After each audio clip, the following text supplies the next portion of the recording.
ঠাকুরগাঁ সূর্যপুরী আমের জন্য বিখ্যাত। সেই ধারাবাহিকতায় আমাদের ঠাকুরগাঁয়ে লিচুও কিন্তু কম নয়। আমাদের ঠাকুরগাঁ জেলায় 1 থেকে 150টা লিচু বাগান রয়েছে। আমি যেখানে অবস্থান করছি বড়বাড়ি এরিয়ায়, এখানে 5000 গাছের উপরে এই লিচু গাছ রয়েছে। এবার আবহাওয়া অনুকূলে না থাকার কারণে, ঘন ঘন শিলাবৃষ্টি এবং ঝড় হওয়ার কারণে লিচু কিন্তু যে পরিমাণ হয়েছিল সেটাকে 3 ভাগেই ঝরে পড়ে গেছে। এক কথা বলা যায়, লিচু কিন্তু বাম্পার ফলন হয়েছে, কিন্তু মাথায় হাত। গাছিরা খুব চিন্তায় আছে। আমাদের ঠাকুরগাঁয় লিচু আমদানিও হয় এবং রপ্তানি হয়, কিন্তু এবার কিন্তু ভিন্ন। এখানে দেখতে পাচ্ছেন যে কিছু কিছু গাছে লিচু রয়েছে এবং কিছু গাছে লিচু কিন্তু নাই। আর মাত্র কয়েকদিনের মধ্যে এই লিচুটি কালার হবে, বড় হয়ে যাবে, চলে আসবে। তখনই কিন্তু এখানে পাহারা দিবে, লিচু যেন কেউ না ছিঁড়ে।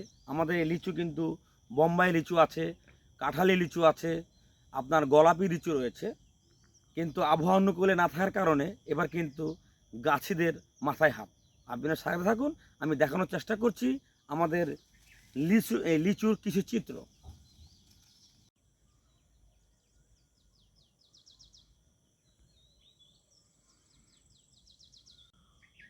এটা কিন্তু যখন করছি তখন আমার মুখে খেতে দেয়।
আব্দুল আওয়াল, গণকণ্ঠ, ঠাকুরগাঁও থেকে।